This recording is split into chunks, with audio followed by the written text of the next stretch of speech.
I scored very horrifically in the first attempt. I scored around 56 percentile.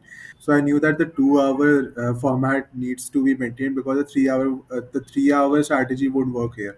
The timing was less. Right. The questions were less. There is no two way around it. Any competitive exam, whether be it CAT, whether be it any other entrance exam, Right. you need to be consistent, you need to be disciplined, you need to know that okay, this is my goal, I need to get this, I have to get this. It's better to actually develop this skill in the initial stages of a CAT preparation, because after you go for an MBA, that's definitely going to help you.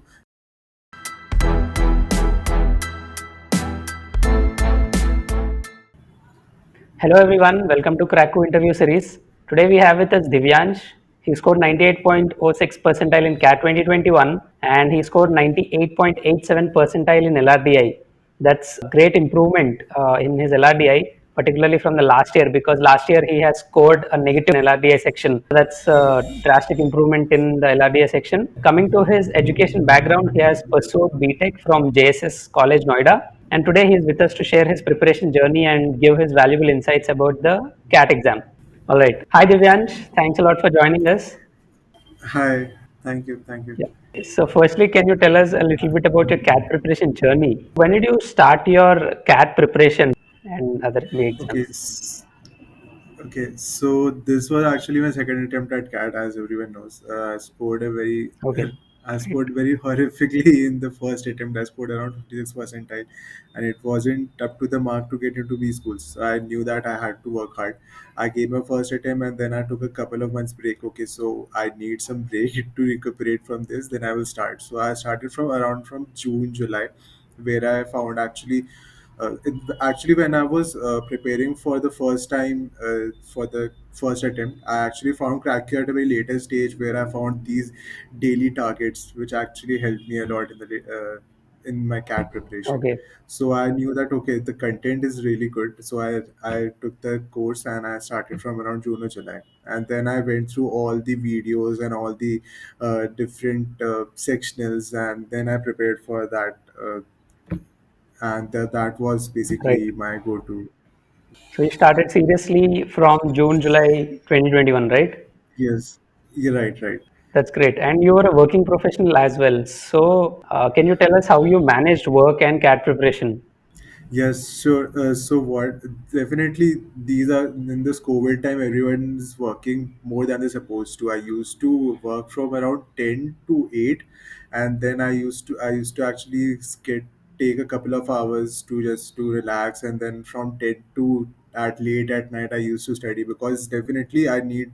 There was not a lot of time to actually skip and to because Right. the work was also important for me, and the both balancing both things were definitely important. And then I stretched whatever I could on the weekends, because I knew that the weekends are for me, and Saturday Sunday was the major days that I actually get most of my CAT preparation done. And in the weekdays I used to take different daily targets and sectionals, and you watch videos. And in the uh, probably Saturday or Sunday, I would take a mock every Mock. other Saturday or Sunday for the first couple of weeks, and then regularly in the last couple of weeks before CAT, because I knew that that was the days I get to myself, and that was the only time that I will be able to get most out of my CAT preparation. So that was dedicated to that. So I used to take daily targets and sectionals and watch videos in the night and after my work, and then I used to take mocks in the weekend and Weekend. analyze them. Right. I had used to take a mock on Saturday and then analyze on Sunday. Or if even if I couldn't analyze on Sunday, I have some work, I have something to cater to. Then I used to analyze it in between the week, and then again the same cycle went on and on.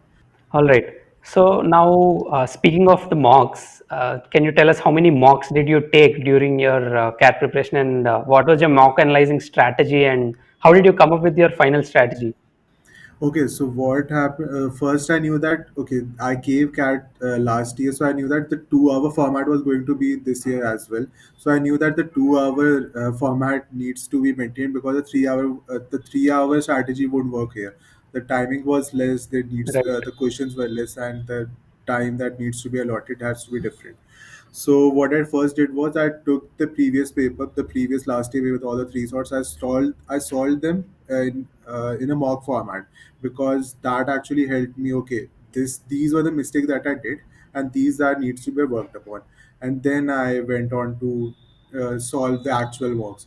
So in mock, what I used to do was, like, let's suppose in VARC, I first I used to attempt VA and then RC, and I used to alternate between them. Okay, what might work, what might not work.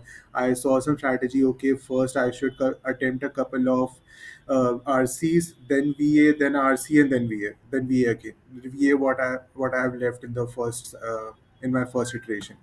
So that was something that I shuffled upon, but in the end, I actually solved. Okay, first I used to go for the kill. Okay, RC, because they make a Yeah, major chunk right, of my paper. So right. I used to go for RC. What I could do, I used to do that. I used to read a couple of paragraphs. Okay, this I will not able to get it. So I used to leave that and then move on to the VA section, and then I used to attempt my.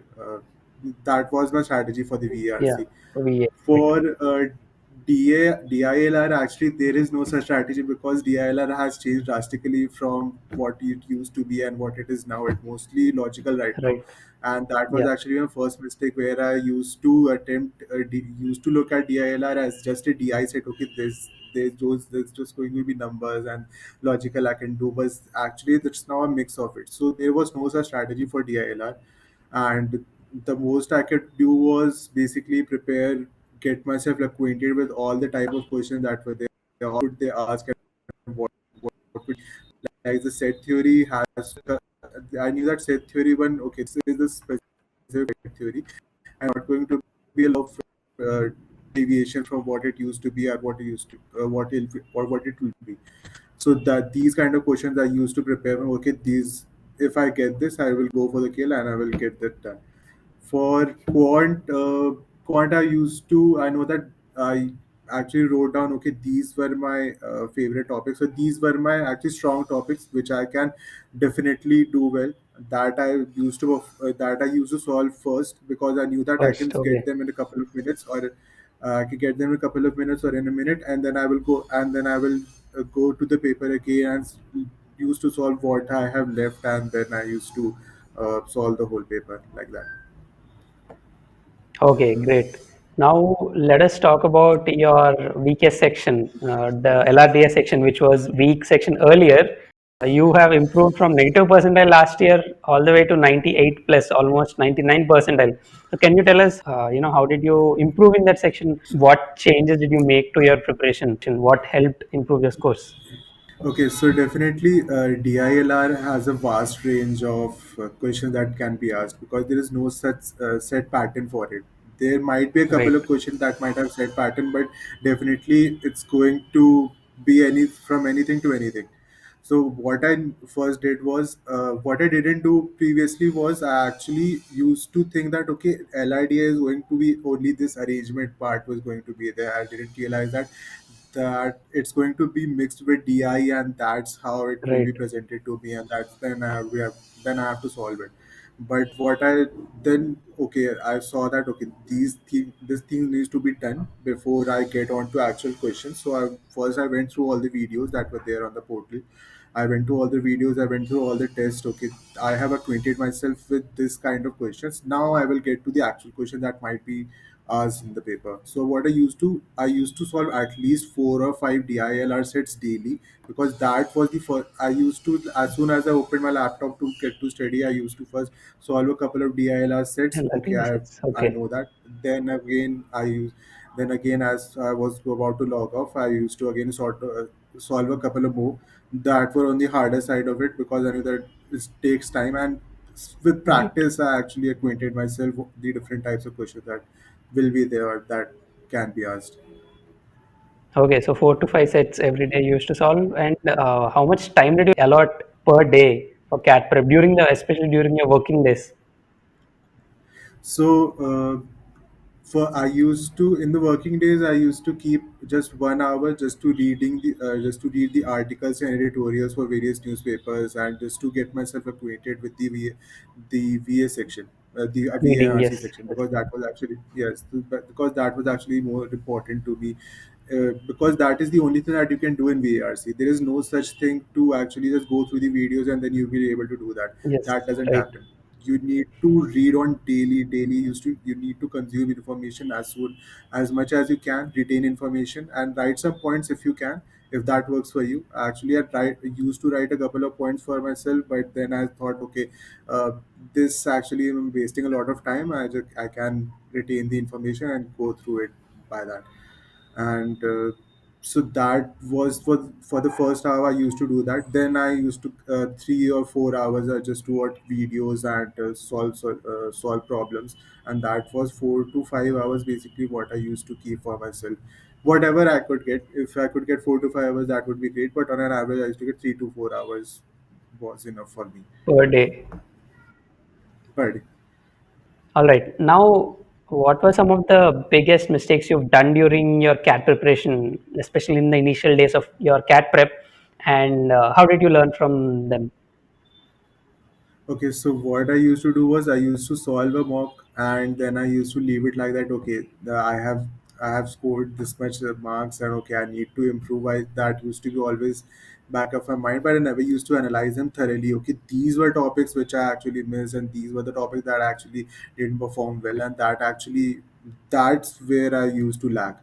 So that analyzing part was actually the main thing that I used to do after every mock, because the Cracku mock was actually much more helpful in that case, because they use that graph and the strength and weakness section. I Right, used to actually analyze them very thoroughly, because I knew that okay, actually what I did was, as soon as I completed mock, I knew that okay, I have these many as my weakness.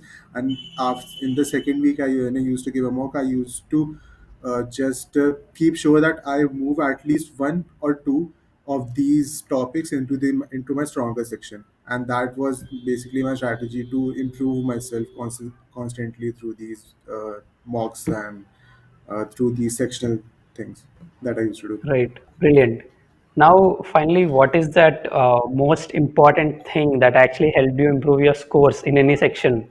So I would say that consistency and discipline, there's no two way around it. Any competitive exam, whether be it CAT, whether be it any other entrance exam, Right, you need to be consistent, you need to be disciplined, you need to know that okay, this is my goal, I need to get this, I have to get this, and the only way that I can do is that discipline and consistency. It's better to actually develop this skill in the initial stages of a CAT preparation, because after you go for an MBA, that's definitely going to help you, because right. that is always needed in the B school. It's a very rigorous program, it's a 2 year program, it's definitely not a joke. It's very That's tiring. It's right. very, you need to work hard and give 100% every single day, and that needs to be there. So that was my main motivation. I also used to write post-it Yeah, notes for and keep it on my wall. Okay, these are the topics that need to be done, and then in below that post-it note, I actually wrote IMA and stick it on my wall. Okay, as soon as I sit right. on my table, okay, that's where I need to be. That's what I need to get done. So that was always there for me. That's amazing. Now, finally, what are some tips that you would like to give the future CAT aspirants or the MBA aspirants? So the first thing I would like to say is that you need to know that why you want to do CAT, why you need to do CAT, why you want to do CAT, because the sooner you figure it out, the better you will get at it, and the more logical approach you will have towards CAT, and that was the major turnaround that you can do in your CAT preparation. You need to figure out what needs to be done, and try Right, to and don't skip a topic. Definitely never skip a topic. Anything can be asked. This 2 hour format is definitely a game changer. It's definitely not a 3 hour format where you can skip a couple of questions and still right. get a decent percentile and get to a B school. If you skip a couple of questions, if you don't know a couple of questions, you're gone. You can't do anything about it. Yeah, so try to prepare all the topics. Don't skip. If you definitely might have some weaker sections. Okay, probability and combinatorics is not my weaker section. I will try to do it at a later stage, but I will Right. definitely prepare for it, because what happens is that some questions, okay, those might be the They can be easier easy. question that you can do, and Yeah. might you can do it in 30 seconds or 40 seconds. So that will definitely, those 3 marks will get you from 95 to 97 in a, like that. So that Right. needs to be there. That's right. So you need to prepare with whole syllabus. So that's my major takeaway from this. Perfect. Thanks a lot, Divyansh. Thank you so much for sharing your valuable insights with us. I hope that will be useful to a lot of CAT aspirants. And I wish you all the best for your interview preparation as well. Thank you so much.